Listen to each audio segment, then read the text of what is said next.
merasakannya, kehadirannya. Gitu ya Pak ya. Terima kasih. Ya, terima kasih Bu. Oke, baik.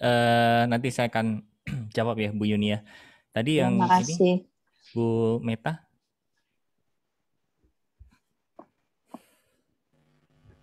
Ya, makasih Pak Agus. Yang waktu hari ketiga, yang Pak Agus, yuk kita belajar untuk untuk shocking. Itu enak sekali gitu. Biasanya kan lambat, ngalamin dulu nggak jelas apa, baru tenang. Kayak orang landing gitu naik pesawat, ngalamin dulu baru naik gitu.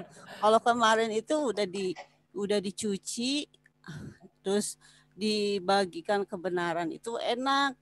Pas ayo kita mulai udah langsung gitu ketemu Tuhan. Pikir saya itu ada noleh gitu, itu Tuhan nyambut gitu. Padahal saya tuh dalam keadaan ragu gitu. Aduh bener nggak dapet nih, nggak dapet nggak kan? Pas itu langsung ada satu beneran Tuhan gitu, merhatiin gitu, siap untuk menerima kita gitu. Terus enak gitu. Terus apa yang pas kalau mimpi juga yang biasanya apa ini artinya bingung-bingung gitu, nanya juga langsung dijawab gitu. Jadi lebih udah ngerti, terus dikasih pengertian yang banyak, terus step-stepnya juga lebih mudah dan kita jadi pas langsung nyaman aja gitu. Terus enak gitu nerimanya.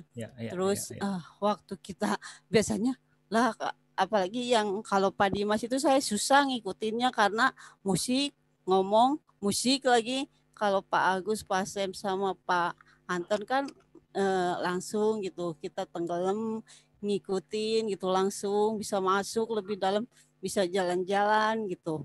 Jadi saya nggak ngaruh lagi yang gitu-gitu. Jadi saya nikmatin aja yang kata Pak Agus ngomong gitu. Gak usah kita terpengaruh. Kalau kita lagi disuruh diam, tenang, ikutin alurnya, ya kita nyaman aja jadinya gitu, Pak Agus. Betul. Ya, gitu aja. Ya. Itu dia. Ya, oke, nanti saya akan tambahin di dalam materi karena kebetulan bukan satu kebetulan juga sih karena kita mempelajari buku 8 ya dari kemarin dan hari ini kita masuk dalam tema yang namanya beribadah. Ya, nanti saya akan komentari di dalam materi itu ya, Ibu Meta. Pak Agus. Saya senang sekali, saya terberkati sekali dengan ininya ya. Jadi betul sekali Bapak Ibu Saudara. Gini, dulu kalau saya itu gini. Kalau lagi nyembah itu pokoknya udah bener-bener harus siap semuanya gitu ya. Harus punya modal hati, punya waktu segala macam. Memang sampai sekarang butuh itu gitu. Tapi dulu terkendala dengan siapa yang mimpin gitu loh. Lagunya gimana, tahu atau enggak, musiknya bagaimana gitu ya. Pernah nggak sih Anda dalam penyembahan, saya bilang ini bukan sesuatu yang salah ya, enggak ya. Tapi dulu saya dalam penyembahan yang ada lagu pelan, lagu lambat, lagu cepat gitu ya. Ada penyembahan yang slow gitu, ada yang penyembahan tapi gonjrengannya, musiknya itu yang benar-benar kayak ngangkat ura pakai harabat sikinamu kurama ya tuh sampai keluar gitu urat-uratnya saudara ya. Habis penyembahan suaranya serak semua. Saya bilang itu nggak salah gitu, tapi dengan cara yang diperbaharui oleh Tuhan, saudara. Kayak Niko yang tadi memimpin kita semua, saudara. Itu benar-benar enjoy gitu. Kalau saya nggak ikut nyanyi dia pun saya nggak tertuduh. Kenapa? Karena di dalam hati saya, di dalam roh saya betul-betul menyatakan isi hati saya sama Tuhan. Tuhan, thank you Tuhan, kau sungguh hidup Tuhan, I miss you Tuhan. Atau bahkan mungkin dia aja nikmati penyembahannya gitu, saudara. Jadi benar-benar free gitu. Dan setelah selesai kita bisa dapat banyak dari Tuhan. Artinya apa? Untuk masuk dalam hadirat Tuhan itu kan tirainya udah dibuka sama Tuhan Yesus ya. Ingat ya tabernakel yang kemarin saya jelaskan ada tiga daerah, ruang dari pelataran, ruang kudus dan ruang maha kudus. Oke? Dan ini adalah step by stepnya kan. Kalau di ruang pelataran ke ruang kudus, kita harus melakukan penyucian dulu sebelum masuk ke ruang kudus, oke? Kemudian kita menyembahkan, kita memberikan persembahan di situ, ada dupa, ada roti sajian dan seterusnya, oke? Kemudian dari ruang kudus ke ruang maha kudus, itu kan ada tirai pemisah. Nah, saat Yesus mati di atas kayu salib, Saudara, itu membuka tirai itu sehingga siapapun yang mau terima dia sebagai Tuhan, dia tuh jalan. Di dalam Injil Yohanes dikatakan, akulah jalan, akulah hidup, akulah kebenaran. Jalan kemana? Jalan kepada Bapa. Jalan kemana? Jalan kepada hadirat Allah. Amin. Jadi gak ada batasan lagi ketika kita sudah dibenarkan, kita terima dia sebagai Tuhan, sebagai juru selamat, masuk aja gitu. Ya. Gambarannya kalau zaman dulu di keraton-keraton, di kerajaan, Saudara, kita mau menghadap raja kan harus ini dulu ya, jongkok kakinya, bersimpuh, betul nggak? Nah, gambaran di perjanjian baru itu kayak hubungan antara orang tua dengan anak. Kalau Anda sebagai anak mau masuk ke kamar orang tua, ya udah, benar nggak? Masuk aja, mama, buka pintu langsung masuk ke kamar. Kenapa? Anda adalah anak, gitu. Hubungannya berbeda, saudara. Ya, nah ini tolong dipahami sangat ya. Jadi jangan terpenjara sama pikiran-pikiran kita yang harus ini, harus itu, harus ini segala macam. Itu akan membuat paradigma kita akhirnya terpenjara di situ dan lama-lama kita boring. Ya, oke, lanjutkan Bu Meta ya. Tadi Bu Rahel mau bercerita? Ya, saya kayaknya lanjutannya yang kemarin kan waktu hari Sabtu kemarin tuh saya dapatnya kan ada tekanan, ada kesedihan. Nah, terus kemarin kan hari Minggu tuh, kok tiba-tiba hari Minggu itu saya pagi-pagi kok sedih gitu. Jadi saya doa, Tuhan, kenapa kok saya sedih? Kemarin Tuhan udah kasih tahu saya harus bersukacita. Saya udah tekanan-tekanan Tuhan ambil itu. Kan saya udah dapat begitu kesedihan, tapi sekarang masih sedih. Tahu-tahu tiba-tiba terus saya dapat telepon. Saya punya saudara, saya ini anak kembar gitu. Jadi saya anggap dia cici lah. Mukanya sama kayak saya, mungkin kalau ada yang ketemu nanti pasti keliru gitu ya, karena mukanya sama. Nah, udah bedanya 20 menit kata mama sih. Jadi saya panggil cici dia. Nah, kemarin itu saya dapat telepon bahwa suaminya dia meninggal. Nah, saya di situ kaget. Aduh, apa saya juga masih ada hubungan batin gitu dengan dia. Dia nangis gitu. Saya di sini juga ikut nangis gitu. Saya sampai nggak tahan. Aduh Tuhan, kenapa saya sampai nangis begini? Sampai saya nggak tahan gitu. Sampai jadi saya nangis. Udah gitu terus sampai saudara saya yang serumah ini, kenapa tante, kenapa? Sudah gitu. Aduh, saya sedih. Jadi saya ingat lagi sama suami saya gitu terus saya nangis, saya sampai gimana, aduh Tuhan ini nggak bisa, sampai terus udah gitu terus sampai saya doa terus ada sesuatu yang keluar kayak saya mau muntah gitu, tapi nggak bisa full keluarnya gitu, kayak mendek, aduh gimana Tuhan, ini gimana Tuhan, tolong saya Tuhan. Nah terus tahu Tuhan ngomong gitu, telepon Pak Doni katanya begitu. Kebetulan Pak Doni kan orang Bandung, saya bilang dia dekat sama rumah saya. Ya dulu saya sambil nangis saya telepon Pak Doni, bisa tolong doain saya nggak? Iya sebentar Bu, sebentar. Langsung dia datang ke rumah saya. Saya ceritain Pak Doni, ini saya nggak bisa keluar, ada apa gitu di dalam saya? Apa ada yang tekanan yang belum beres? Karena Tuhan udah bilang kamu itu ada tekanan gitu waktu hari Sabtu. Mungkin mau diberesin hari ini, tolong doain pelepasan. Udah hari itu juga tuh kemarin hari Minggu saya didoain Pak Doni, saya dilepasin.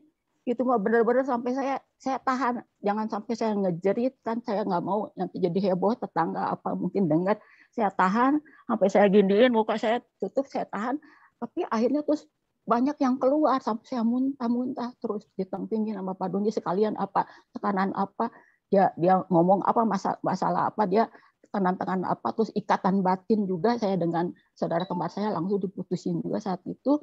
Dan udah gitu terus saya terus aja berdoa sampai akhirnya ada sesuatu yang lepas itu banyak sekali. Nah, karena saya pikir oh iya, jadi selama ini mungkin itu yang menekan saya itu. Saya sendiri nggak sadar, pikir saya udah beres Tuhan, saya udah bersuka cita, saya udah ngelupain suami saya, udah setahun lebih, saya bilang, saya juga udah nggak inget lagi, udah nggak ini udah bebas gitu, udah bisa suka cita, saudara-saudara saya udah kamu udah nggak sedih, udah saya udah bebas gitu, tapi ternyata itu, jadi itu berarti di bawah sadar ya Pak Agus ya, jadi di bawah sadar itu masih ada yang menekan gitu. Nah saat kemarin itu benar-benar saya ngerasain berkat Tuhan, saya dibebasin, saya dilepasin. Sampai saya ngerasakan, aduh puji Tuhan, Tuhan udah kasih tahu begitu, berarti hari ini penuntasannya. Saya bilang hari Minggu itu benar-benar saya bebas, dilepasin. Sampai saya bilang, saya dia udah dibawa ke rumah duka, saya nggak mau ke rumah duka. Saya nggak mau telepon dia. Saya jadi diam, cuman saya nggak WA, saya nggak mau telepon, nggak mau dengar dia nangis, nggak mau apa. Kayak di dalam hati saya tuh kayak gimana gitu ya. Waktu dia telepon itu udah akhirnya beres. Nah, setelah beres, tadi pagi saya bilang, Tuhan saya mau berdoa. Tapi setiap kali saya masuk, saya pengennya nangis gitu. Tapi nangisnya bukan sedih. Saya suka cita, Tuhan terima kasih. Aduh, Tuhan tuh baik banget. Apa yang ada, yang saya nggak tahu gitu, ya Tuhan beresin. Gitu. Saya bilang, saya mengucap syukur. Terus saya doa itu kepengennya nangis saja. Tuhan, saya kenapa menangis? Tapi saya nggak sedih Tuhan. Saya mengucap syukur karena Engkau Tuhan, Engkau baik sekali. Dan yang tadi Pak Agus katakan, datang kepada Tuhan, itu saya dikasih ingatnya, kalau kamu datang ke presiden, ribet amat, harus begini, harus begitu. Nggak mungkin boleh kamu datang ke tempat presiden, nggak sembarangan. Tetapi kalau saya datang, Tuhan itu lebih berkuasa dari presiden. Tuhan raja di atas segala raja. Tetapi saya dengan begitu mudah gitu datang, Tuhan Yesus. Begitu datang langsung Tuhan terima gitu. Tuhan sesimpel itu. Saya juga ngalamin, aduh luar biasa Tuhan itu. Tadi Pak Agus bilang itu betul. Saya ngerasain luar biasa Tuhan itu. Gampang kita temuin, seperti kita ketemu sama Papa, langsung Papi, langsung Bapak itu nyaut, Bapak itu nyambut kita. Yes. Itu yang saya rasakan. Puji Tuhan, saya udah tuntas, saya percaya Tuhan udah beresin tekanan-tekanan, kesedihan udah beres, udah hilang Tuhan. Dan ikatan batin sama saudara kembar juga saya udah putus. Jadi kalau dia sedih, saya nggak akan sedih lagi karena dia berarti udah sama-sama, saya saudara kembar sudah sama-sama kita juga di dalam Tuhan. Ya, saya mengucap syukur itu aja. Makasih Pak Agus. Wow. Terima kasih Bu Rahel. Ada progresnya ya. Jadi hari Sabtu apa yang Tuhan sampaikan ternyata masih lanjut. Oke ya.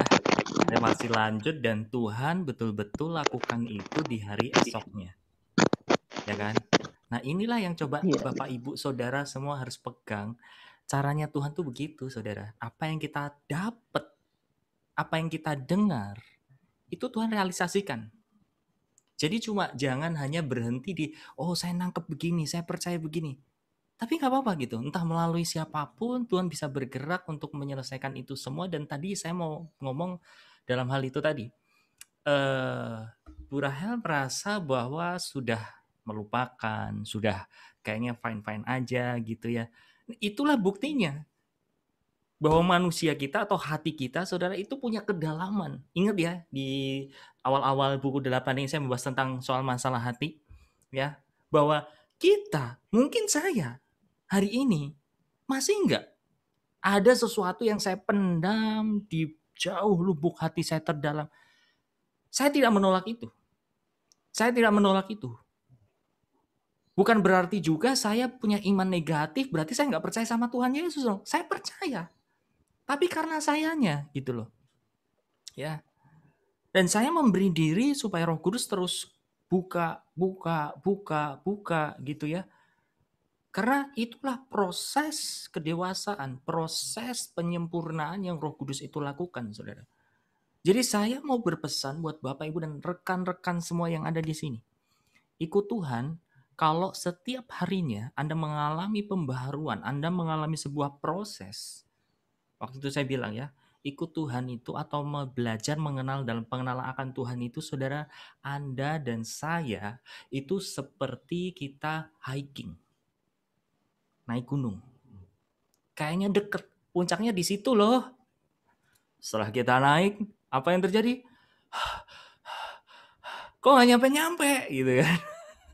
Padahal kayaknya terlihat di situ tuh puncaknya gitu. Tapi nggak nyampe-nyampe dan terus, saudara. Ya, jadi kalau hari ini masih Tuhan kuakkan atau Tuhan munculkan hal-hal di dalam bawah alam sadar kita, bersyukur.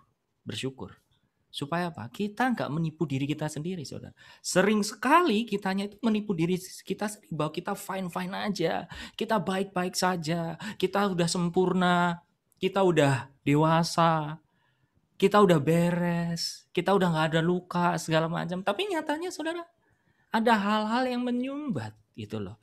Ada hal-hal yang membentengi, saudara. Nah, butuh kejujuran. Makanya saudara, berulang-ulang sekali kami pengajar ini bilang datang sama Tuhan tuh butuh kejujuran. Penting banget. Karena gini loh, ketika kita jujur, Tuhan tuh nggak marah. Tuhan tuh nggak pandang hina kita. Ya, ingat kesaksian saya waktu saya kehilangan sosok yang saya kasihi, ya, ibu saya di tahun 2018. Mungkin beberapa orang di sini pernah dengar ya. Di tahun yang sama, ya, ibu saya meninggal di bulan November awal ya. Kemudian di November akhir ada Retnas ya, Retret Nasional di Jogja. Which is itu spare-nya atau sisa waktunya itu nggak sampai 1 bulan. Buat saya, jujur saya sangat kehilangan ya. Saya berduka di situ. Nah, saya seperti Bu Rahel. Saya menganggap diri saya udah ikhlas kok, saya udah tulus melepas kepergian ibu saya gitu. Tapi kenyataannya saudara, waktu saya berdoa menyiapkan materinya, saya berdoa tanya Tuhan apa yang Tuhan mau untuk saya sampaikan di Retnas, mampet loh aliran hikmat Tuhan itu. Sampai tengah malam, saya sampai nangis loh. Nangisnya apa? Bertanya-tanya, ini kenapa kayak Bu Rahel tadi ya? Ini kenapa ya kok ada sesuatu yang menekan saya, ada sesuatu yang membatasi saya, sehingga saya nggak bisa dapetin isi hati Tuhan. Why? Gitu. Terus istri saya bilang, hati kamu tuh masih berduka. Saya masih sangkal, enggak, aku tuh udah tulus, aku udah rela. Tapi di hatimu terdalam tuh masih kehilangan. Saya masih sempet loh kayak gitu, saudara. Setelah saya mengakui, iya ya Tuhan ya, Engkau yang menguji hatiku, koreksi. Ternyata betul. Nah, setelah saya ketemu sama Pak Yosia ya, terus saya ceritakan itu, beliau juga bilang, bagus tahu nggak? Waktu saya kehilangan Dedi, merasakan hal sama. Sampai hari ini, saya belum berani lihat video-videonya beliau. Padahal udah sekian tahun, saudara. Ya, jadi buat Bapak Ibu Saudara sekalian semua dimanapun, apapun yang Bapak Ibu Saudara alami, percaya saja, ya, ikut Tuhan, Anda akan dikupas terus. Ya, kalau Tuhan temukan Anda sesuatu hal yang dibukakan di dalam hati Anda terdalam, nggak apa-apa. Ya, kita nggak perlu nutupin itu semua di hadapan Tuhan. Kalau perlu Tuhan, silahkan ambil Tuhan. Amin. So, terima kasih sekali ya buat Bapak Ibu Saudara semua di sini yang sudah berbagi. Kita akan masuk ke materinya. Hari ini kita bicara tentang beribadah.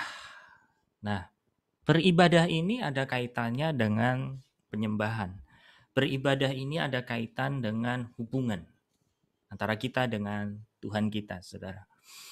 Karena di dalam peribadahan itu jelas ada persekutuan.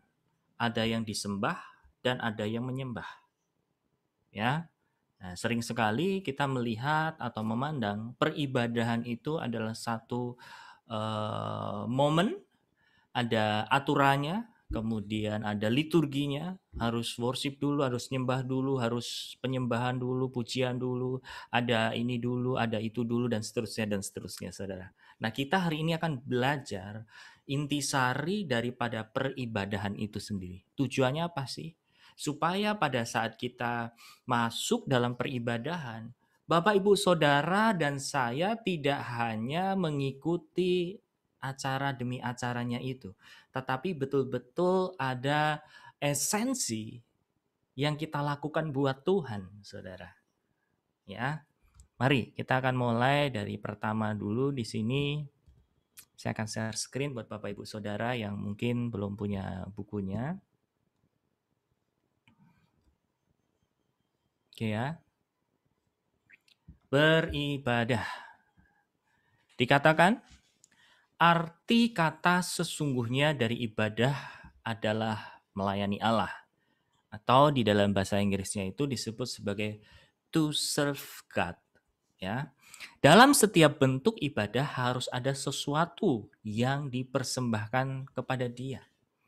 Sesuatu yang terindah dan berharga tentunya, yang sesuai dengan kehendak Dia. Dalam masa perjanjian lama, mereka harus mempersembahkan korban berupa binatang-binatang yang telah ditentukan oleh hukum Taurat yang disembelih di hadapan Allah. Keluaran 3 ayat 12 berbunyi demikian. Lalu firman-Nya, bukankah aku akan menyertai engkau? Inilah tanda bagimu bahwa aku yang mengutus engkau. Apabila engkau telah membawa bangsa itu keluar dari Mesir, maka kamu akan beribadah kepada Allah di gunung ini. Atau kalau diterjemahkan di dalam bahasa Inggrisnya itu adalah maka kamu akan melayani aku. Seperti itu ya, seperti tadi dikatakan. Kemudian nih di dalam terjemahan bahasa Inggrisnya tadi dikatakan, when you have brought the people out of Egypt, you shall serve God on this mountain. Ya. Imamat 6 ayat 25 dikatakan, katakanlah kepada Harun dan anak-anaknya, inilah hukum tentang korban penghapus dosa. Di tempat korban bakaran disembelih, disitulah harus disembelih korban penghapus dosa di hadapan Tuhan. Perhatikan ya. Jadi kalau menghadap Tuhan atau mau beribadah kepada Tuhan selalu diiringi dengan yang namanya persembahan ya. Kemudian 1 Timotius 4 ayat 7 dikatakan, tetapi jauhilah cerita-cerita tahayul, nenek-nenek tua, latihlah dirimu beribadah. Jadi Bapak Ibu Saudara semua yang terkasih, hari ini kita sepakat dulu di sini bahwa makna daripada ibadah itu adalah melayani Tuhan. Saya ulang sekali lagi. Makna daripada peribadahan itu adalah melayani Tuhan. Ya. Ini harus menjadi utama dulu, Saudara. Kenapa? Karena dalam kita beribadah secara lahiriah seperti ini, kadang kita terpengaruh sama apa? Pujian penyembahannya. Kita terpengaruh sama denominasinya. Kita terpengaruh sama aturan-aturannya. Betul tidak ya? Wah, gereja yang model begini ngantuk ini. Kemudian masuk karismatik, masa ibadah loncat-loncat, teriak-teriak, tepuk tangan gitu ya. Wah, ibadah masa harus diatur sedemikian rupa, duduk, berdiri. Saudara, kalau kita terfokus kepada hal-hal lahiriahnya saja, maka tidak heran kita akan menjadi penghakim-penghakim, Saudara. Betul tidak ya? Ya? Bosen ikut ibadah ini. Mau nonton, bosen ikut sini segala macam. Saudara, saya alami juga masa-masa itu. Ya, lebih condong kepada karismatik. Tapi puji nama Tuhan, setelah mendapat esensi atau mendapat intisarinya, Saudara, pandangan itu runtuh. Mau ibadah di GKI, mau ibadah di karismatik, apapun itu Saudara, ya. Bahkan kalau sesekali saya harus mengasihi keluarga, karena anggota keluarga kami masih ada yang Katolik gitu ya. Penghakiman itu nggak ada. Saya don't care dengan orang mau apa segala macam. Karena apa? Saya mau datang sama Tuhan, kalau ibadah saya mau lihat Yesusnya. Saya melayani Tuhan. Terserah Anda masih membawakan seperti itu, bukan urusan saya. Karena saat saya mengasihi, saat saya beribadah, saya melayani Tuhan. Gitu kan? Kita nggak bisa ngatur semua orang untuk sama seperti kita, Saudara. Seperti minggu lalu ada ibadah gitu ya, ada anggota keluarga besar yang meninggal kira-kira 1 tahun lalu. Akhirnya itu masih ada kaitannya sama keluarga istri saya. Saya ikuti ibadah online ya. Dan puji nama Tuhan, tidak ada secuil pun penghakiman. Ya, walaupun mereka dengan cara yang berbeda dengan kekristenan pada umumnya, tapi tidak ada penghakiman. Kalau dia masih berdoa ada pakai Bunda Maria segala macam, ya imannya masih di situ. Tapi ketika romonya atau pasturnya memberikan firman Tuhan, saya nangkep loh, saya dapet loh. Why? Karena saya mau lihat Tuhannya, saudara. Ya. Sering sekali kita itu dibutakan oleh apa, saudara? Doktrin. Kita bilang sama orang, oh, masih bergerak dengan doktrin segala macam. Tapi diri kita tanpa kita sadari, saudara, punya pegangan doktrin juga. Sehingga sesuatu yang kita lihat nggak sesuai dengan apa yang kita biasakan, cepat hati kita untuk menghakimi. Seperti itu. Nah, ingat ya, kata kuncinya adalah ibadah itu melayani Tuhan, saudara. Ya, jadi kalau Anda sudah punya kacamata melihat seperti itu, saudara, Anda tidak akan lagi menghakimi atau menilai-nilai dengan penilaian Anda sendiri. Tapi kalau Anda mau datang dalam sebuah ibadah, Anda hatinya cuma satu, melayani Tuhan. That's it. Nah, tadi dikatakan ya di dalam Perjanjian Lama juga banyak tadi beri bukti bahwa zaman Perjanjian Lama, setiap orang yang mau beribadah kepada Tuhan harus memberi persembahan. Mungkin buat Bapak Ibu Saudara ada pertanyaan. Iya ya, kenapa ya? Kok harus ada persembahan ya? Kira-kira ada yang tahu nggak di sini? Kenapa sih? Ketika kita mau datang sama Tuhan harus membawa yang namanya persembahan. Kok Tuhan kayaknya mata duitan? Entah persembahan secara ternak, persembahan secara ucapan syukur dan segala macam, saudara. Pernah nggak sih Anda bertanya-tanya seperti itu? Nah, kalau Anda bertanya, iya ya, kenapa ya? Kok kita harus membawa persembahan? Karena pada dasarnya gini Bapak Ibu Saudara. Hubungan Allah dengan manusia saat Adam dan Hawa jatuh, saudara. Hubungannya terputus. Ya. Ketika hubungannya terputus, Tuhan lebih dulu memberikan persembahan kepada manusia. Loh, kok gitu? Buktinya pada saat Adam dan Hawa, dia ketahuan, dia sadar telanjang, Tuhan ganti bajunya, pakaiannya dengan kulit binatang. Dari situlah, saudara, persembahan dimulai. Ya, jadi setiap orang yang mau datang kepada Tuhan harus membawa persembahan. Karena apa? Tuhan lebih dulu mencurahkan darah di muka bumi ini buat manusia. Tuhan yang inisiatif untuk berdamai dengan manusia, bukan manusia yang inisiatif terlebih dahulu untuk berdamai dengan Tuhan. Jadi bayarannya apa? Aku sudah memberi kamu persembahan. Kalau kamu mau datang, bawa persembahan. Makanya di Perjanjian Lama, saudara, imam atau setiap orang bangsa Israel ketika dia mau menyembah Tuhan, dia bawa persembahan. Dan persembahannya harus apa? Perfect. Harus sempurna. Nggak boleh ada yang cacat, saudara. Ya, karena Tuhan pun memberikan sesuatu yang terbaik buat kita. Bahkan 2000 tahun yang lalu itu menjadi buktinya. Bapak di surga itu memberikan kado terbaik. Bapak surgawi itu memberikan persembahan yang terbaik, yaitu siapa? Yesus. Anaknya yang dia kasih, mati buat Anda dan saya. Coba, kalau kita mau membayar hari ini, saudara, kita mau memberi di Tuhan itu persembahan seberapa banyak, seberapa bernilainya, masih nggak ada apa-apanya. Kenapa? Karena Bapak, karena Allah memberi Yesus buat Anda dan saya.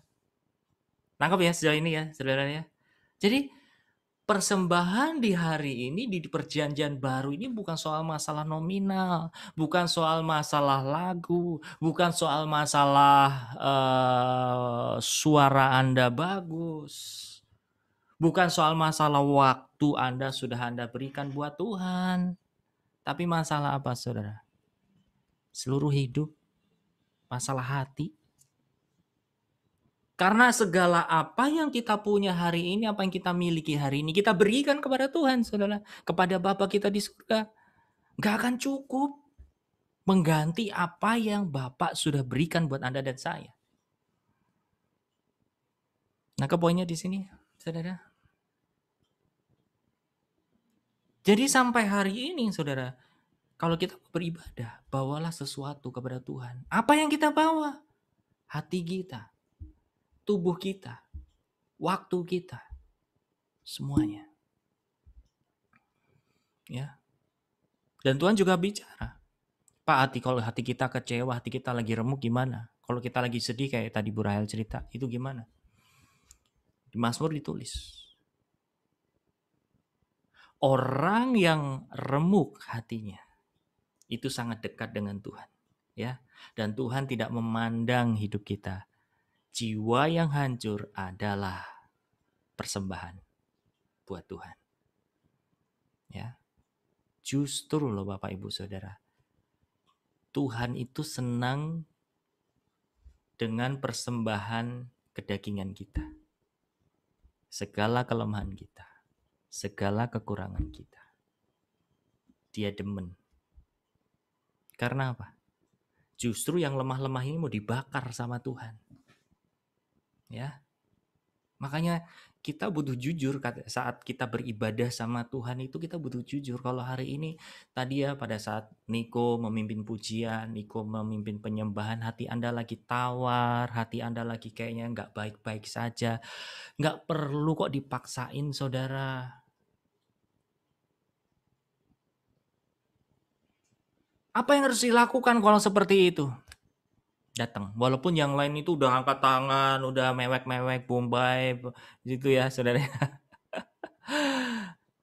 Anda nggak apa-apa. Datang sama Tuhan. Tuhan, ini hatiku, Tuhan. Aku mau dekat dengan Engkau.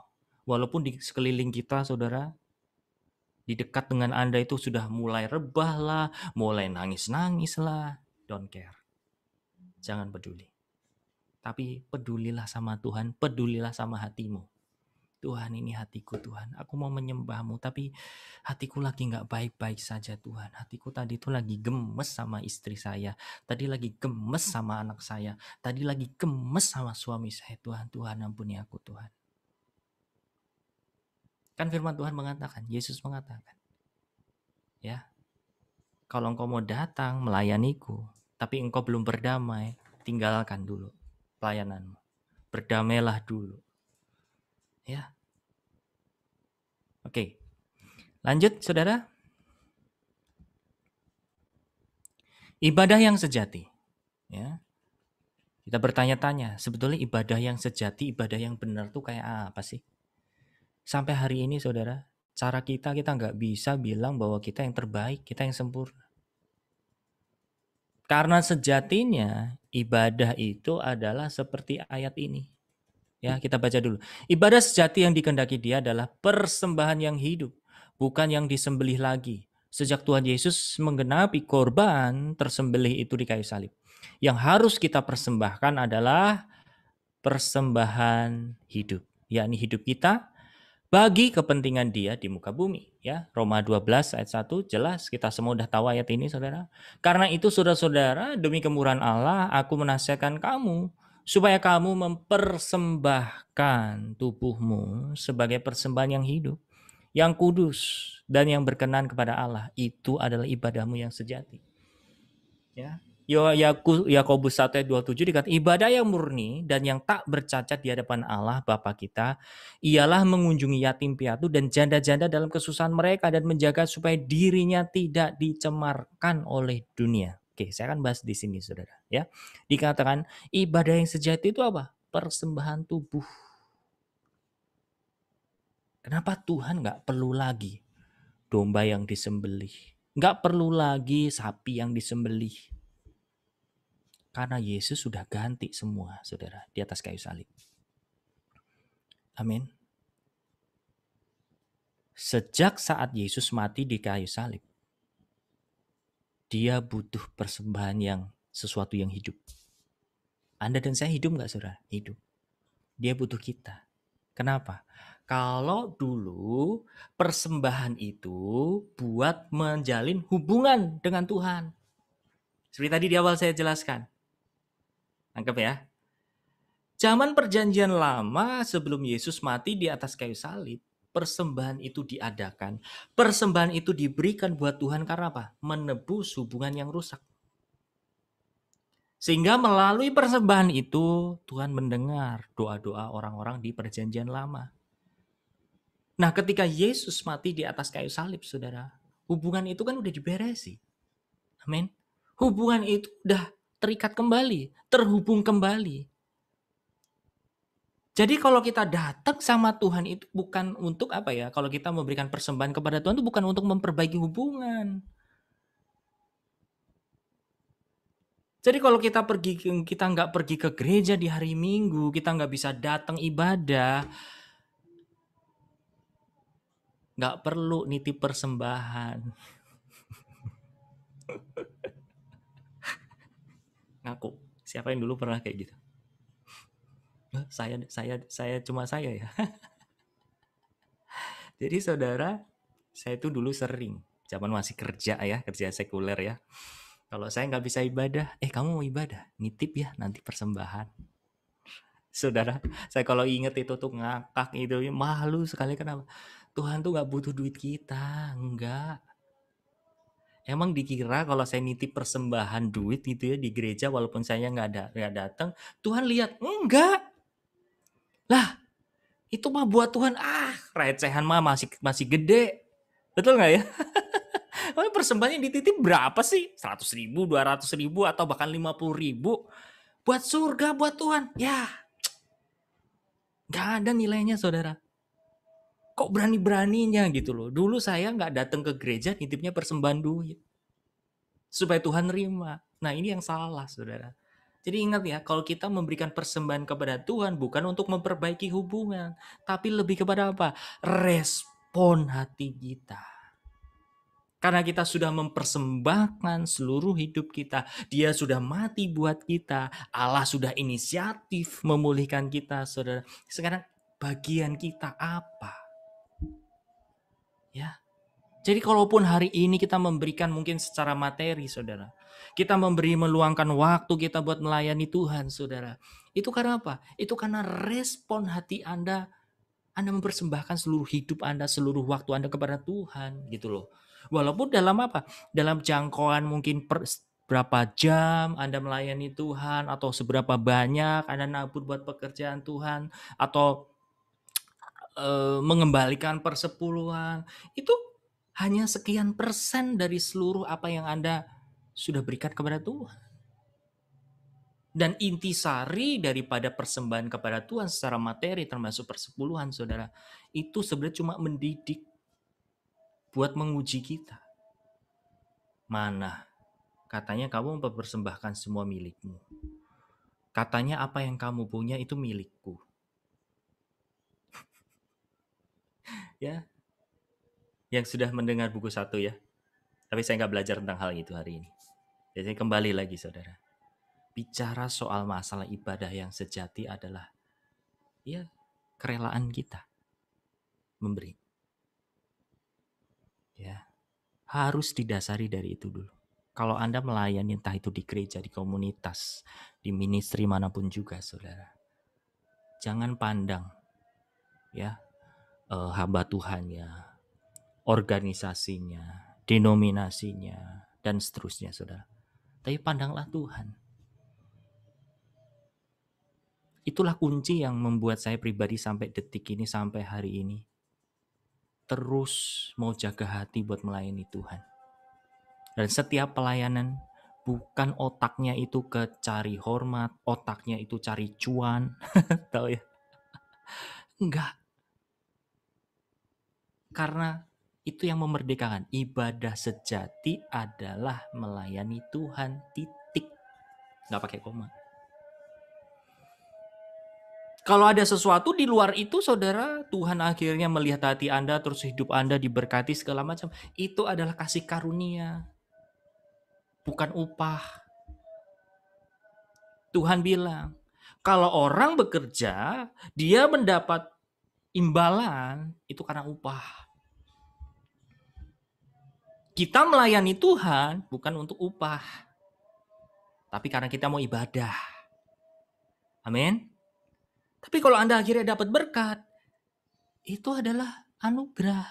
Itu adalah berkat. Nangkep ya Bapak Ibu Saudara ya. Nah, kemudian dikatakan, ini mungkin ada yang bertanya-tanya ya, Yakobus 1 ayat 27.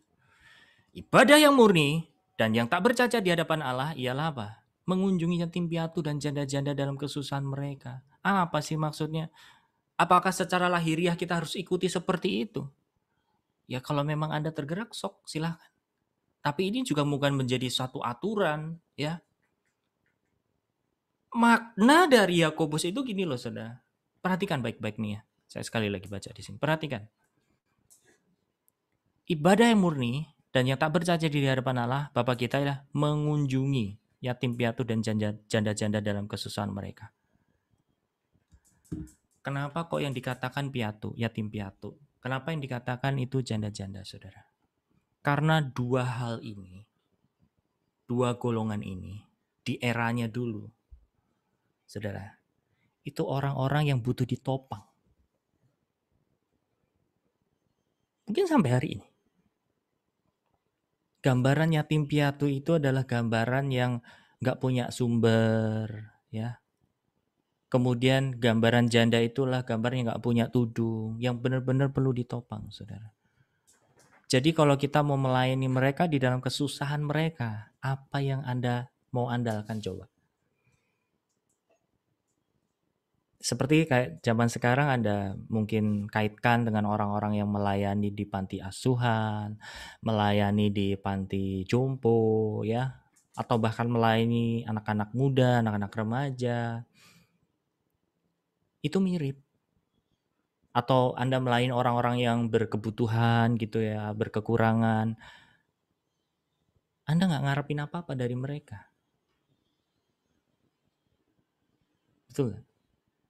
Tapi kalau Anda melayani orang-orang kaya, orang-orang berduit, something, ada sesuatu. Motivasimu apa? Oke.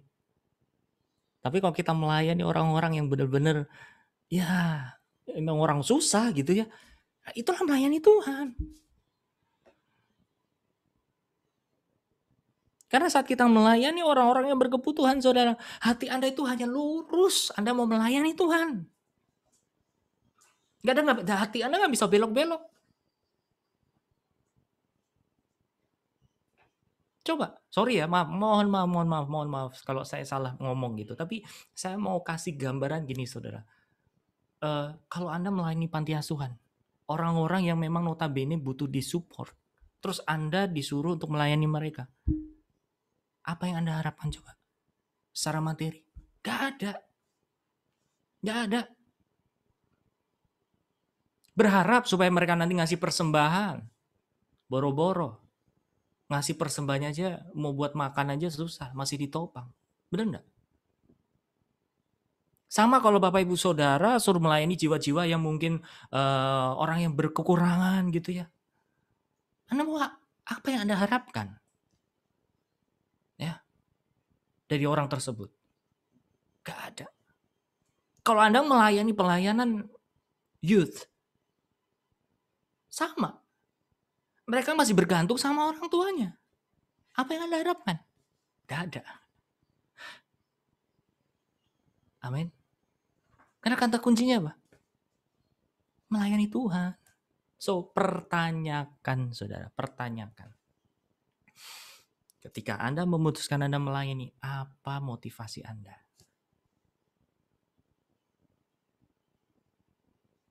Cari duit? cari tenar, cari penerimaan, atau serve to God. Atau benar-benar itu respon reaksi Anda mempersembahkan tubuh Anda kepada Tuhan. Gus, apakah Gus nggak pernah ngalamin gitu teriak-teriak sama Tuhan? Pernah, saudara. Saat kapan? Saat sepertinya saya merasa sudah tulus, sudah memberikan semua kepada Tuhan, tapi terus dipepet kanan kiri saudara, terus ditambah-tambahi tanggung jawab, ini harus dipikirkan, ini dipikirkan, tapi secara materi nggak ada income. Di situ saya teriak, Tuhan, kok ini kayak orang sibuk, melebihi orang sekuler, tapi kok nggak ada pendapatannya ya Tuhan. Yang muncul apa saudara? Kamu hamba upahan. Kamu bukan seorang anak. Di situ saya nyadar seperti anak sulung itu saudara. Yang dia masih dekat dengan bapaknya, dia satu rumah, dia mengerjakan pekerjaan, tanggung jawabnya sebagai anak. Tapi ngerasa kayak nggak digaji.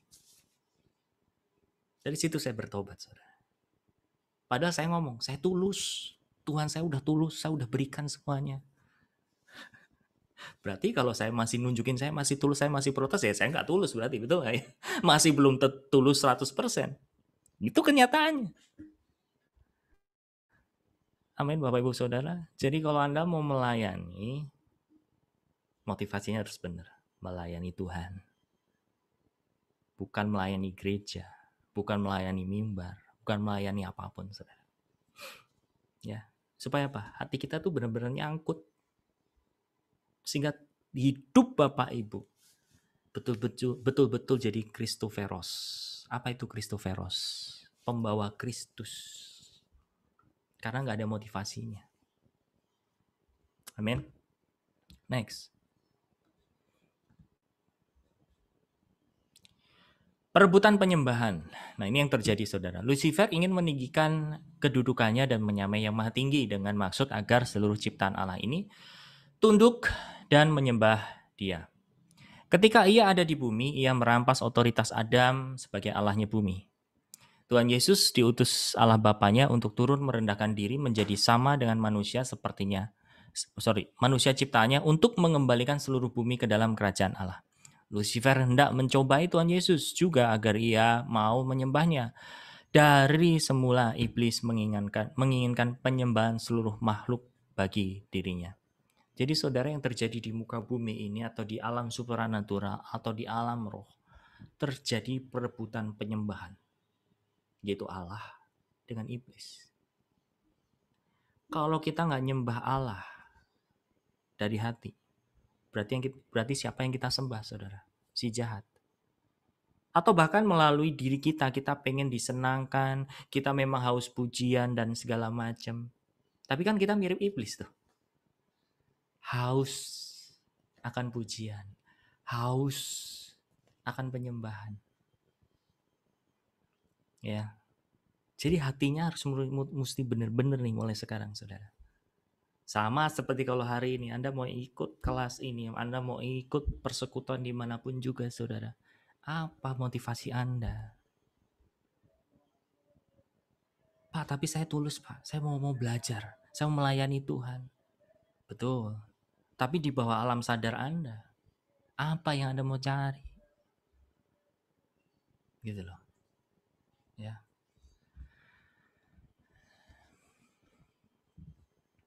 Yesaya 14 ayat 12 dikatakan, wah engkau sudah jatuh dari langit, hai bintang timur, putra fajar, engkau sudah dipecahkan dan jatuh ke bumi. Hai yang mengalahkan bangsa-bangsa, engkau yang tadinya berkata dalam hatimu, aku hendak naik ke langit, aku hendak mendirikan tahtaku mengatasi bintang-bintang Allah, dan aku hendak duduk di atas bukit pertemuan, jauh di sebelah utara, aku hendak naik mengatasi ketinggian awan-awan, hendak menyamai yang maha tinggi. Kita tahu saudara, ayat ini adalah kejatuhannya iblis, dia hendak. Artinya apa? Dia mau nyerobot kedudukan Tuhan. Untuk mengambil semua penyembahan itu saudara. Matius 4 ayat 9 dikatakan dengan jelas. Ya. Dan berkata kepadanya, Semua itu akan kuberikan kepadamu jika engkau sujud menyembah aku. Ini saat Tuhan Yesus dicobai di padang gurun. Nah, ini yang sering sekali Bapak Ibu Saudara dengar dan mungkin menjadi sebuah pertanyaan besar. Bagaimana menjadi penyembah-penyembah benar? Ya, mungkin kalau Anda sampai hari ini, bahkan di revival sendiri Anda mendengar pemahaman tentang penyembahan kok kayaknya beda sama gereja-gereja lain. Kok beda ya sama yang pernah didengar segala macam. Memang banyak variasi, Saudara. Tapi satu hal kita mau ambil intisarinya di sini. Bahwa Dia rindu supaya generasi ini, yaitu Bapak, Ibu, Saudara, dan saya, menjadi generasi penyembah-penyembah yang benar. Ya, seperti hari Sabtu lalu kita membahas atau menjawab pertanyaan-pertanyaan dari Bapak Ibu Saudara sekalian. Untuk menjadi penyembah yang benar, itu aplikasinya bagaimana?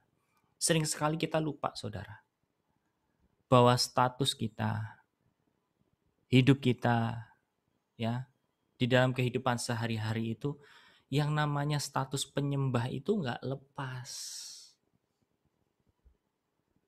Ya,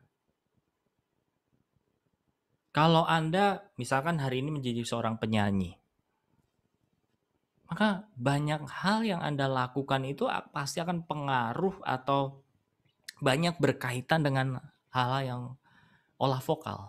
Betul tidak? Sama.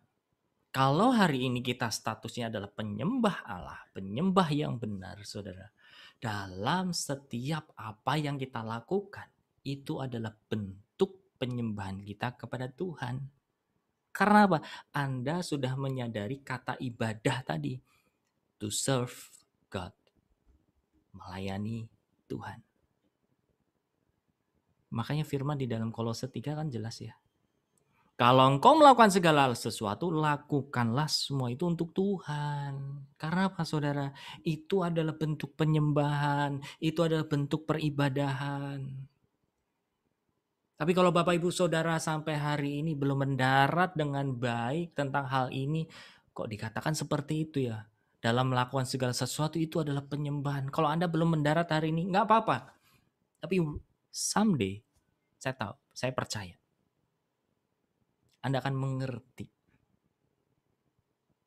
Anda akan mulai paham, oh ini yang disebut dengan menyembah yang benar itu, Saudara. Sehingga ketika Anda membawa status sebagai penyembah itu, ketika Anda benar-benar masuk dalam peribadahan, Anda nggak perlu susah payah untuk cuci-cuci dengan air yang hidup semuanya. Aduh, semuanya kerjaan-kerjaan semuanya. Anda datang sama Tuhan gak bawa beban banyak. Kenapa? Pada saat Anda bekerja, pada saat Anda di jalan, pada saat Anda mungkin lagi makan, pada saat Anda mungkin lagi masak tadi sebelum ikut pemuridan, Anda lagi nyembah. Amin. Tapi kalau Anda memisah-misah, kan ada beda-beda ini nih ya.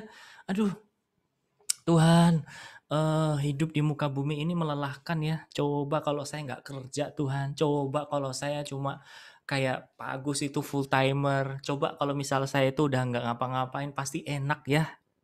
Betul nggak? Kadang-kadang kita memilih, kita berpikir bahwa waktu yang bebas, status yang bebas akan menentukan kedekatan kita dengan Tuhan. Itu salah.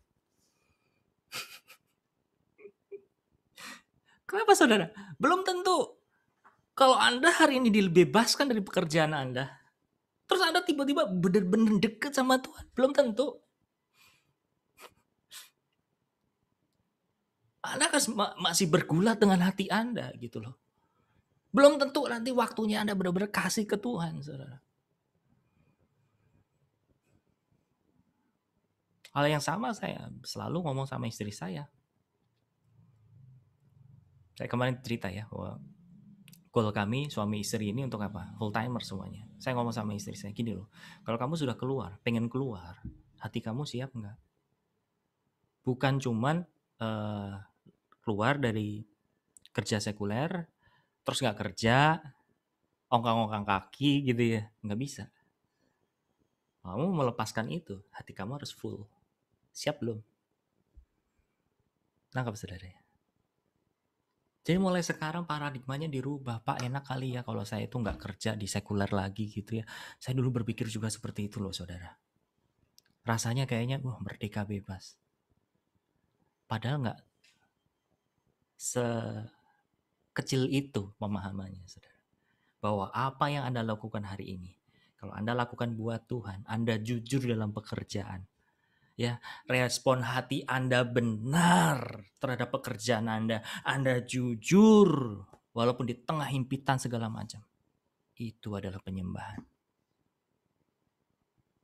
Nah, ke poinnya saudara. Walaupun Anda protes, Anda teriak, Tuhan aku bosan Tuhan. Jadi istri rumah tangga terus, ngurusin suami, masak buat suami, anak. Tuhan bosen, nyuci piring terus, nyuci baju terus. Bosen Tuhan, aku mau jadi hamba Tuhan, mau jadi pelayan Tuhan, enak kali ya. Gak sadar dirinya penyembah benar. Kalau Anda sadar bahwa diri Anda penyembah, saat Anda lagi nyuci baju, Anda mengucap syukur, Anda mengingat kebaikan Tuhan, kok baik gitu ya.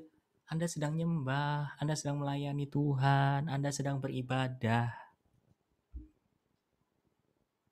Amin, Bapak Ibu Saudara.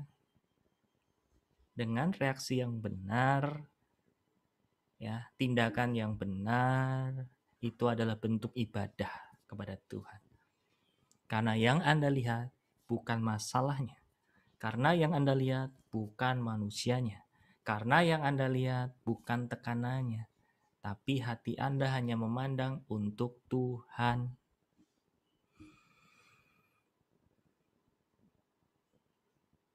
Saya sangat merasakan detik ini ada beberapa orang di hatinya mendarat dengan baik. Yang tadinya protes, pengen yang full timer. Bukan saya melarang Anda untuk full timer. Enggak sama sekali. Ya, tapi ada satu kerinduan di dalam hati Anda untuk Tuhan, aku mau melayanimu total Tuhan. Kau yang bebaskan aku Tuhan. Lalu firman Tuhan mengatakan loh di dalam Korintus, kalau engkau sekarang masih hamba, ya udah jangan tinggalin dulu. Sampai nanti Tuhan yang bebasin kamu. Jadi apa saudara? Nggak usah ngada-ngadain Tuhan, aku mau jadi pelayanmu full timer Tuhan. Padahal Tuhan maunya apa saudara? Kamu ibadah dulu dalam panggilanmu hari ini. Kamu ibadah dulu menjadi di statusmu ibu rumah tangga itu. Kamu ibadah dulu dalam pekerjaanmu ini. Aku ngelatih hatimu dulu. Ya. Jadi betul-betul saat Anda dibebaskan sama Tuhan, saudara, Anda sudah punya platform. Anda sudah punya kapasitas untuk full heart sama Tuhan. Full timer bukan bicara soal masalah semuanya, kehidupan Anda itu nggak ngerjain hal-hal sekuler. Tapi full timer bicara soal masalah full heart. Jadi apapun status Bapak Ibu Saudara, poinnya bukan full timernya, tapi full heart nggak kalau Anda ngerjain sesuatu hari ini.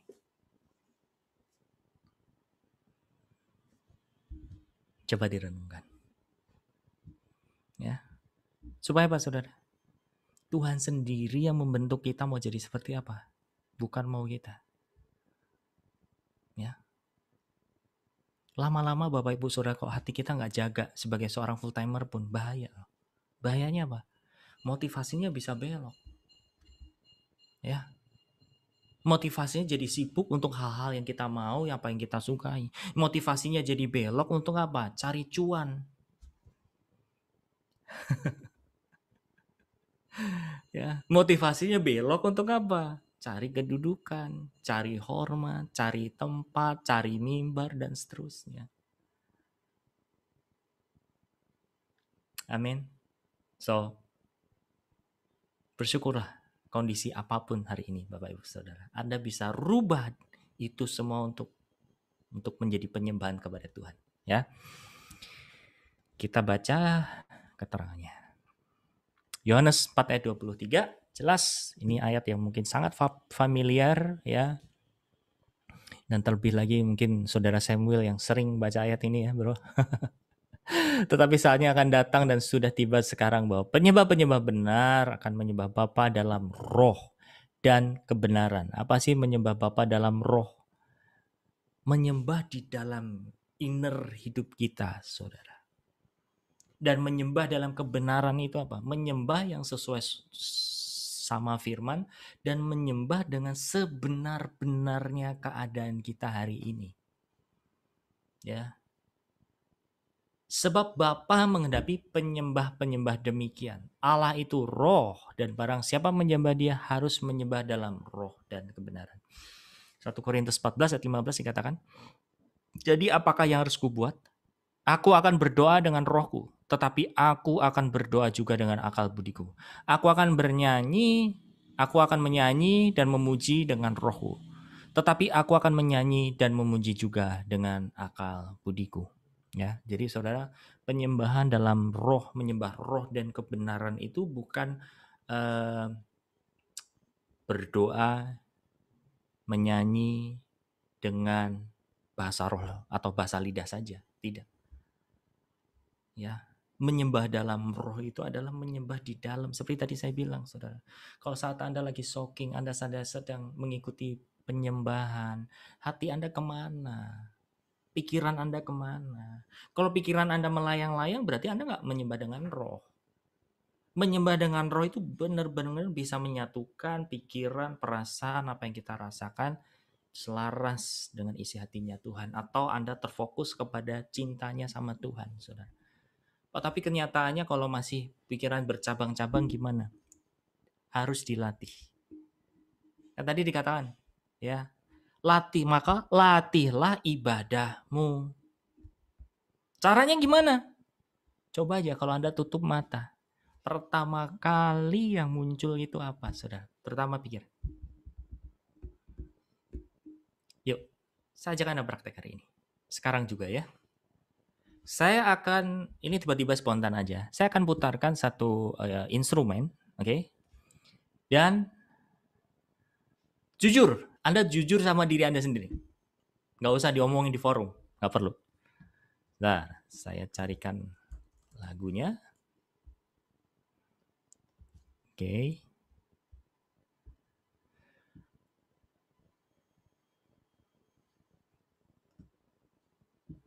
Jadi Anda silahkan jujur sama diri Anda ketika Anda mulai masuk dalam penyembahan, Anda mulai masuk dalam peribadahan, itu apa yang muncul? Pertama kali Anda tutup mata. Ataukah Anda lagi sibuk dengan sesuatu? Ya? Atau Anda benar-benar bisa nikmati gitu ya? Sebentar, saya carikan.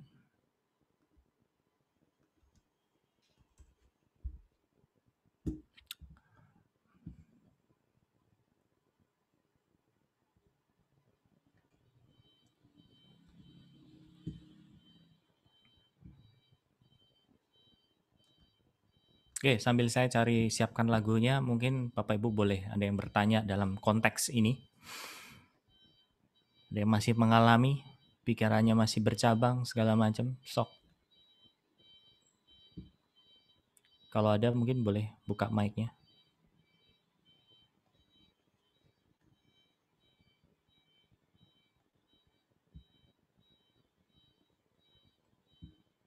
Nggak ada. Oke, sebentar ya, saya masih on the way.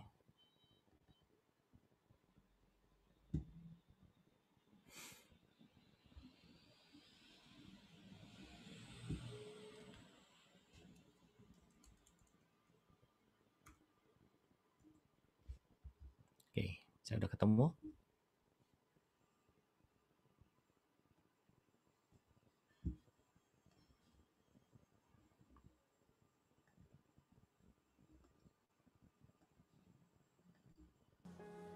Kedengaran ya Bapak Ibu Saudara ya?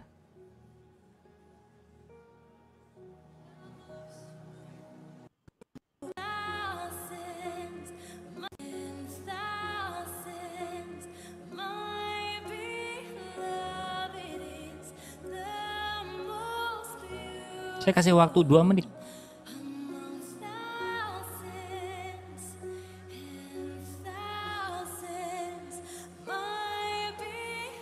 Jadi ketika Anda tutup mata, apa yang terlintas, apa yang Anda di dalam pikiran itu? Anda ngelihat apa di dalam bayang-bayang Anda? Mulai sekarang ya.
Ke mute, Pak. Sorry. Saya udah ngomong banyak ya. Baik, ada kendala di sini. Kalau tadi begitu saya putar lagu ini, saudara, itu yang ada di imajinasi saya, ini bahasa untuk Anda mudahnya gitu ya, atau di alam rohnya itu betul-betul saya sedang berhadapan dengan Tuhan yang ada di tahta, duduk di atas tahta, saya lutut, saya menyembah dengan tangan saya begini. Dalam hati saya bilang, Tuhan Yesus, aku menyembahmu. Tuhan Yesus, Tuhan, aku menyembahmu. Ada yang beda di sini? Ada yang lihat, Pak, saya mah gelap-gelap aja gitu. Ada nggak di sini yang gitu? Nggak apa-apa, jujur aja. Saya butuh feedback. Yuk. Aku ya. Silakan Mbak Fe. Aku tadi begitu merem langsung yang kelihatan itu alam semesta gitu. Alam semesta yang nggak ada batasnya, yang banyak bintang, ada galaksi, pokoknya yang, dan agak apa? Saya ngerasa agak kecil banget gitu. Oke. Apa? Ya. Terus kaki, dan ada kesan di dalam ini saya ya, itu tuh cuma tumpuan kaki dia doang gitu. Tumpuan kakinya Allah Bap, Tuhan doang gitu. Good. Dan itu ya geter juga sih. Ya. Itu modal yang bagus ya buat masuk gitu. Oke, ada lagi nggak? Pak, saya ngelihat begitu tutup mata kok saya ngelihatnya ember dan cucian. Nggak apa-apa, ceritain aja coba. Ada nggak di sini? Saya Pak. Oh, Bu Esther, silakan Bu. Ya, kalau saya merasa di depan saya itu ada api, terus itu apa? Asapnya itu naik membubung begitu, dan saya ada di depannya di situ. Oke, good. Yes, roh saya menari-nari ini, aduh, Ibu Metaria, roh saya menari-nari melayang di udara. Wow. Ibu Johana bilang Yesus ada di hadapan saya dan ada begitu banyak orang dan siap menyembah tangan ke atas. Nah betul, saya tadi juga begitu. Semi juga begitu. Terus Ibu Melisa, aku kok bayangnya kayak lagi dance floor gitu ya. Oke, nggak apa-apa. Ada lagi nggak? Saya. Ada Pak Gus. Hah? Ibu Neng? Kalau saya tadi pas lagi tutup mata tuh kok melihat banyak orang itu meletakkan mahkota itu di bawah kakinya Yesus. Saya tahu kalau itu Yesus itu karena apa? Kakinya itu ada lubang pakunya dan pada nangis di situ. Yes. Oke. This nice. Ada lagi nggak? Saya Pak Agus. Sebentar, pelan-pelan. Ini di Bu Dina, saya melihat tangan saya diraih tangan Tuhan. Wow, sama waktu saya nangis Tuhan memeluk saya. Aduh, terus Bu Cona tadi? Pak Agus, saya nggak melihat tentang Tuhan menggandeng saya atau saya gimana berlutut di hadapan Tuhan, karena saya banyak diceritain tentang permasalahan teman-teman. Jadi saya membayangkan gimana untuk mengasihi teman saya, gimana untuk membantu dia, ya itu bayangan Gak apa-apa, saya, Pak. Benar, Pak. gak apa-apa. Bagus ini, bagus untuk pembahasan. Gak apa-apa. Ini nggak cuma cerita Anda yang wow aja, yang keren-keren, yang bener-bener gitu ya. Anda ceritain yang ada hambatan kayak gini, nggak apa-apa. Kita akan bahas nanti. Ada lagi nggak? Ya itu saya, Pak. Oke, terima kasih Bu Pak. Kona buat Pak kejujurannya. Agus. Siapa Pak itu? Agus. Oh, Bu Mega. Oke, Bu Mega, silakan. Tadi saya lagi jalan juga, ini soalnya saya dari belakang ke depan gitu, sambil mendengarkan musik ini, ya kan. Yang saya tangkap itu tadi itu pada saat saya ngikutin aluran musik ini, lagu ini itu para malaikat itu datang gitu, jadi dari arah manapun itu jadi satu, ikut memuji menyembah Tuhan itu. Karena ini pengalaman saya, ya saya itu memang berapa hari ini sedang diperhadapkan gini Pak, pada saat saya pujian penyembahan kok telinga saya itu diperdengarkan para malaikat ikut nyanyi, sampai saya kadang kalau malam jam 2 pujian penyembahan gitu, sampai saya telinganya saya buka, itu suara dari mana gitu loh. Jadi ada suara kayak sekumpulan orang itu sedang memuji kayak gitu, mengagungkan, dan saya tahu itu para malaikat.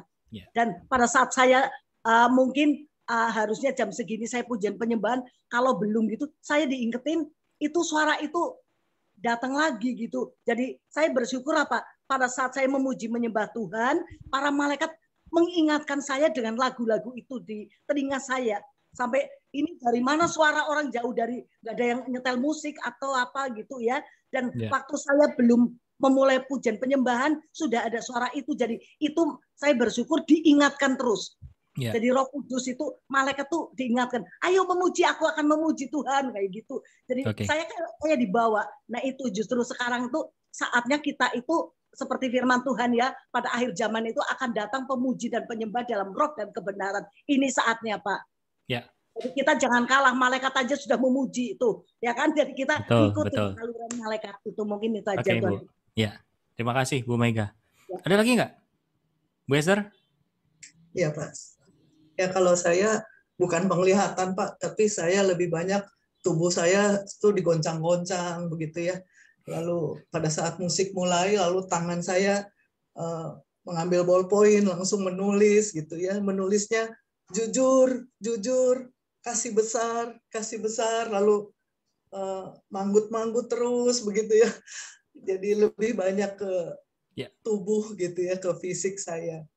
Satu lagi yang soal Ibu Mega tadi, itu saya lagi mandi, itu juga lagi shower, lagi mandi, tahu-tahu terdengar kayak derap langkah gitu, kayak tentara derap langkah, tapi menyanyi haleluya, haleluya, haleluya, seperti itu. Saya kaget, oh ada apa ini gitu.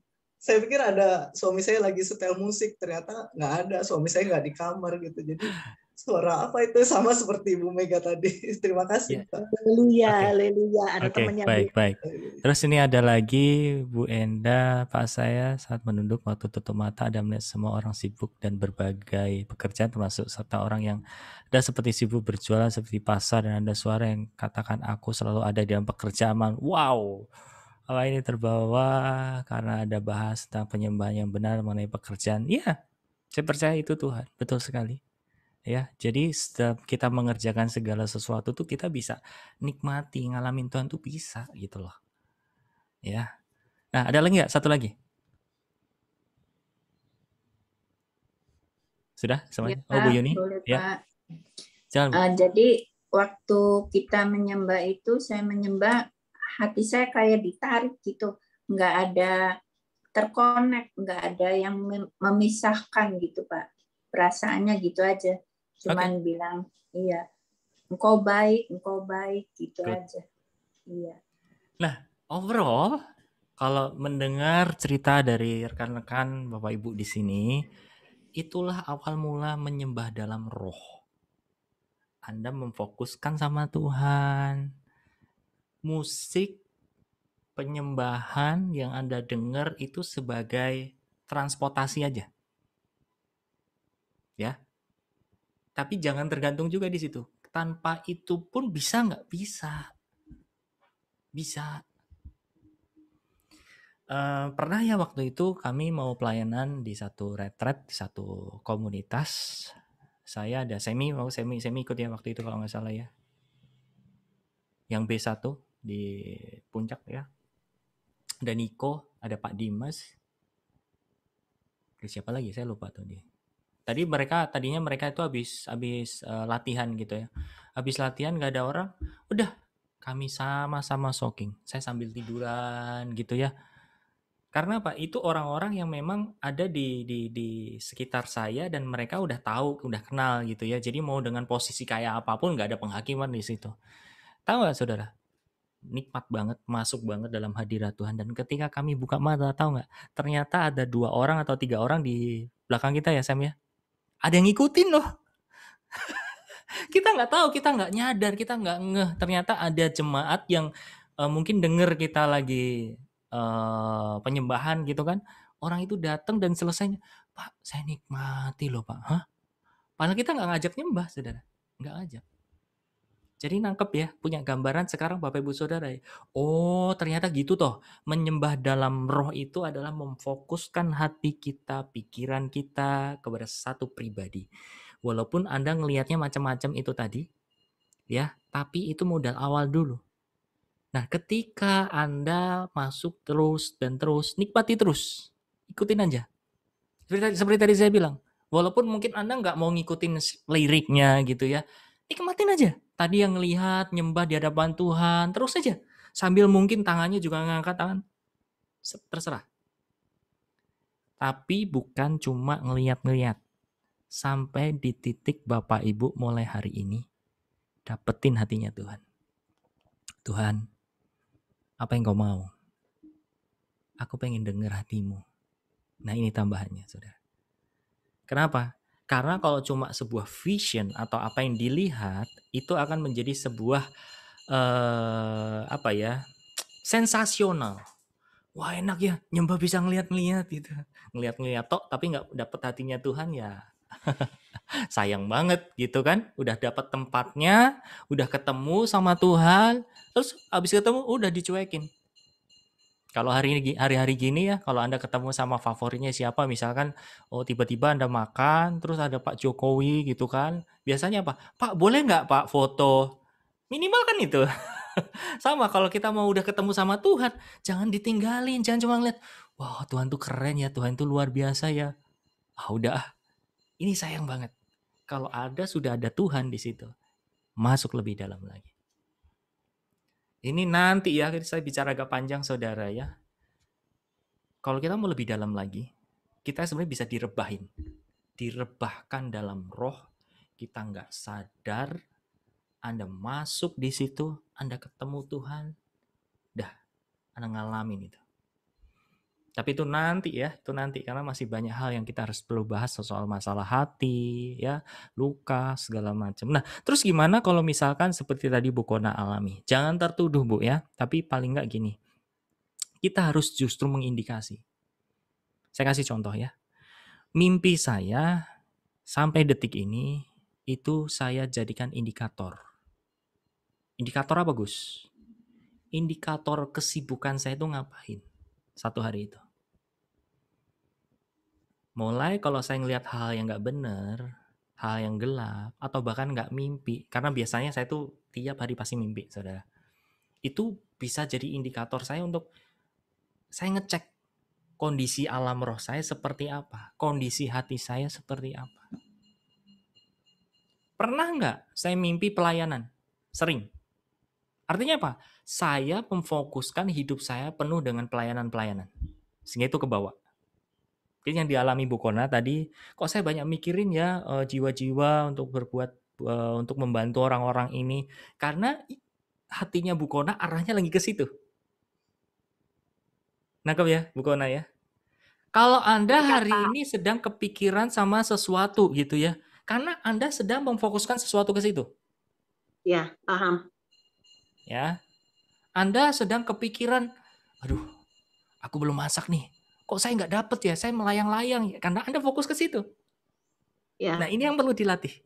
Mulai hari ini Bapak Ibu, siapapun Anda yang mengalami kesulitan untuk masuk dalam alamnya Tuhan, belajar dari sekarang. Ya, Pak. Ya. Terima kasih. Karena gini Bapak Ibu Saudara ya, kalau seperti saya tadi ya, saya banyak pelayanan, ya ketika saya tutup mata, saya tuh mikirnya pelayanan terus. Kalau saya sibuk menyibukkan hari ini untuk beres-beres segala macam, jiwa saya akan menonjol dan banyak hal-hal itu yang saya lihat. Nangkap ya? Berarti saya nggak nyembah dengan roh. Menyembah dengan roh, saya bisa fokus hati saya, alam imajinasi saya, alam roh saya bisa masuk ke situ. Kalau masih sibuk gimana? Berdoa, Roh Kudus, aku mau merasakan hadirat-Mu, Roh Kudus. Aku mau fokus sama Engkau. Nah, kalau ada puji-pujian, ada liriknya, manfaatkan lirik itu untuk apa? Anda katakan itu sama Tuhan sambil pejamkan mata. I love you, Jesus. I love you, Jesus. Sambil Anda fokus. Lama-lama apa? Anda masuk ke alamnya Tuhan. Anggap ya. Nah, kemudian roh, kan tadi ya, penyembahan dalam roh dan kebenaran. Nah, kebenarannya apa? Kebenaran keadaan Anda sebenar-benarnya apa yang Anda alami, dan berkata-katalah dengan benar sesuai dengan kebenaran atau firman. Sepaket. Ya, saya rasa di sini Bapak Ibu Saudara dibukakan soal masalah penyembahan dalam roh dan kebenaran, dan mulai hari ini saya percaya ya akan terjadi sesuatu perubahan yang signifikan dalam doa Anda, dalam persekutuan Anda dengan Tuhan, dalam penyembahan Anda dengan Tuhan. Ya, jadi Anda nggak perlu untuk susah-susah untuk apa ya, nyari-nyari hadirat Tuhan. Oke. Terus ini ada DM. Sekarang mulai bisa menikmati penyembahan dengan cara yang lain yang diam di alam sadar, nggak cuma yang biasa gitu. Oke, good. Lanjutkan. Ya. Oke, Bapak Ibu Saudara, kita akan lanjutkan ini di sesi hari Rabu nanti. Mungkin saya kasih satu ruang pertanyaan terakhir sebelum kita tutup dalam doa. Ada nggak? Kasihan bisa Pak lanjutan yang kemarin. Ya, gimana Bu? Makasih ya Pak, maaf. Tadi saya tuh sedang nyembah, sudah mau masuk, cucu saya berantem terus berebutan itu mobilnya. Terus gini Pak, saya bersyukur sama Tuhan. Tempoh hari kan waktu pelajaran Pak Pak Agus yang hari ketiga ya. Ya. Itu kan saya tulis di chat di sini, itu apa yang dikasih itu cuma satu kata, taat. Tapi setelah itu terus ada lanjutannya. Nikmatilah keadaanmu sekarang. Semua ada dalam izinku. Saya nangis, Pak. Nangis. Setelah itu terus penyembahan, kemudian mulai lagi. Hari Senin tadi pagi, Pak. Saya mulai lagi. Setelah saya mulai itu, terus saya ada fokus. Nah, saya diingatkan, tahu-tahu kok saya diingatkan. Padahal saya enggak mikir apa-apa, Pak. Tadi malam itu kan Esti itu masuk angin. Lalu Bapak dikerokin itu anaknya masuk angin ya. Setelah itu tuh saya urus, pokoknya asal dia ini benar-benar nih, ya bukan saya, Pak. Kalau dia masuk kan dengan dalam nama Tuhan Yesus, aku udah begini kan, terus masih dia nyalami. Terus dia ketiduran di situ. Nah, waktu tidur itu nyamuk, Pak. Kalau anak-anak udah di kamar. Nyamuk saat itu kok aku mau ngasih. Nah, ini Pak, saya rada nggak bagus. Saya mau ngasih autan, udah ngasih autan Pak Nuk. Terus aku diem, saya ini autannya gimana, Pak? Saya kayak gitu sama Pak Nuk. Jadi olesin di anaknya.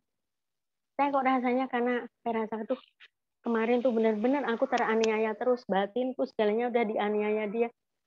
Kayak gitu aku tuh mau enggak, tapi aku taat sama Pak Nuk, ya saya rasakan gitu. Kayak gitu tuh, tahu-tahu dia bangun.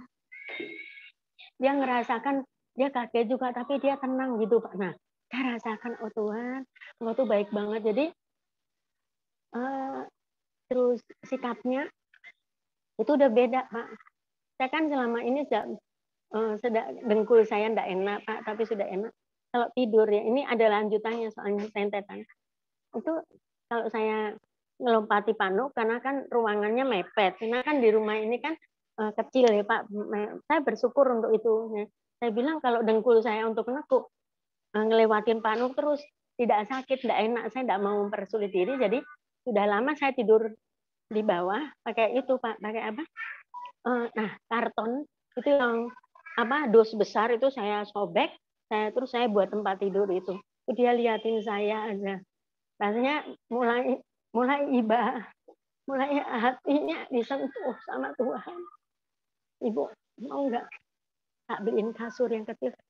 Mami nggak usah repot-repot, saya bilang gitu. Saya bersyukur, saya udah mulai terus tadi pagi dia tahu-tahu dia mau berangkat. Ibu ini buat belanja, ya ampun Tuhan terima kasih banget saya dikasih uang. Jadi ternyata apa yang sudah saya lepaskan terus shocking tadi pagi itu Pak, saya kok diingatkan kok kayak gitu ya. Terus lah ini gimana nih aku gitu terus ini maksudnya apa? Nah itu kamu kan sudah melepaskan.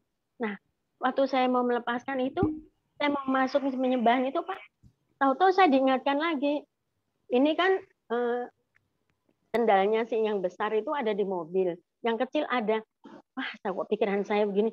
Terus saya terus terang aja Tuhan, aku mau ngerasakan engkau kok. Ini aku ingat sandal lagi. Berkali-kali kan lupa terus, jadi dia main nggak pakai sandal. Terus aku nggak enak lagi kok sini, aku nggak maulah seperti ini. Sesek Pak, di sini rasanya sesek sekali. Terus Roh Kudus ingatkan aku tadi diem aja. Saya gini saya karena ini kayak seperti nindi saya Pak. Terus habis itu Roh Kudus ingatkan, angkat tanganmu. Terus saya ngangkat. Ya ampun, saya angkat. Plong gitu Pak. Buat rasanya tuh kayak lancur itu Pak. Aduh ampun Tuhan, aku terima kasih banget. Itu Pak yang saya berikan. Makasih ya Pak. Oke, terima kasih Bu Nas. Nikmati terus ya hadirat Tuhan. Nah, ya, Bapak Pak, Ibu Saudara, saya ajak praktek sebentar ya 5 menit. Kita sama-sama lanjutin sockingnya tadi. Coba praktek sekali lagi. Kalau yang masih bercabang-cabang, doanya gini. Tuhan, aku mengasihimu. Roh Kudus, buat pikiranku hanya tertuju kepada Tuhan. Ya, kalau nanti sampai nggak bisa sekalipun, saya bilang nggak apa-apa. Tapi pelajari indikasinya apa. Kok saya kepikiran kuliah melulu ya. Misalkan Johannes begitu. Karena dia lagi banyak kuliah gitu kan. Terus ada pertanyaannya gini lagi nih. Pak, berarti sebenarnya kita tidak boleh mencari hadirat Tuhan meskipun biar kita sibuk seperti saya kalau hati saya. Iya. Hadirat Tuhan tuh nggak perlu dicari. Hadirat itu ada di sini udahan. Karena apa? Tuhan, roh Tuhan itu sudah ada. Sering sekali kita memaksakan supaya turunkan hadirat Tuhan, turunkan hadirat Tuhan. Hadirat itu keluarnya dari hati Anda gitu loh. Amin. Oke ya, kita praktek sebentar terus kita tutup dalam doa sekalian. Saya lanjutkan lagu tadi deh. Yang Anda nggak tahu artinya nggak apa-apa, nikmati aja.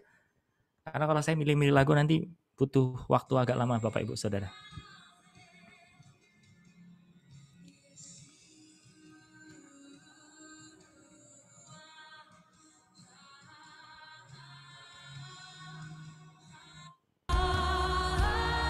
Oke, saya berdoa buat Bapak Ibu Saudara ya. Roh Kudus, bawa setiap pengalaman anak-anak Allah ini untuk menikmati hadirat. Kami mau belajar menyembah di dalam roh, menyembah di dalam kebenaran. Silahkan. Di dalam nama Yesus.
Bapak terima kasih.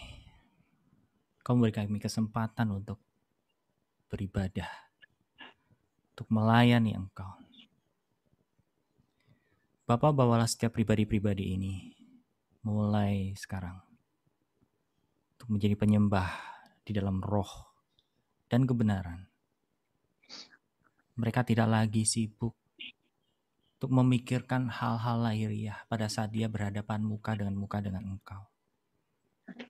Mereka tidak lagi mengalami kesulitan untuk menangkap, untuk mendengar isi hatimu, karena Engkau sudah ada di dalam dirinya. Mereka juga tidak mengalami kesulitan lagi, Tuhan, untuk merasakan hadirat-Mu, karena Engkau sudah ada di dalam setiap mereka. Tuhan, Roh Kudus, ajar setiap pribadi anak-anak-Mu ini yang masih punya kesulitan, fokus kepadamu, fokus menyembah dalam roh, fokus berdoa di dalam roh.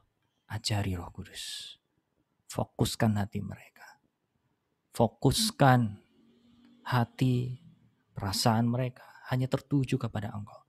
Kesibukan sehari-hari, tugas, tanggung jawab, masalah, itu tidak merintangi setiap mata roh, telinga roh, panca indera roh anak-anak Allah ini.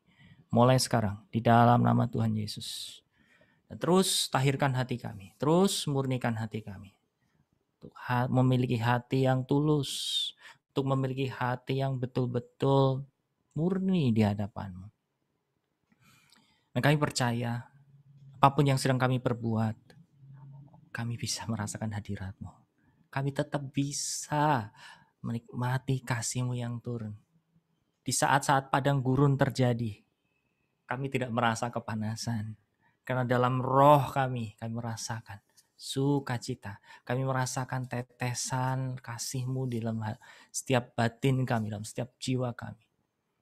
Tuhan, Engkau juga yang meluruskan setiap pikiran-pikiran anak-anak Allah ini. Sehingga pikiran mereka tidak mempercayai, tidak keras untuk menerima kebenaran-Mu. Ajari Roh Kudus setiap pribadi anak-anak-Mu ini untuk menangkap hati-Mu terdalam. Terima kasih Bapa, Tuhan Yesus dan Roh Kudus, untuk kebenaran dan terobosan yang sudah Engkau lakukan buat kami. Biarlah hubungan ini terus terjalin. Dalam hal apapun, kami tetap merasakan kasih-Mu. Terima kasih Bapa.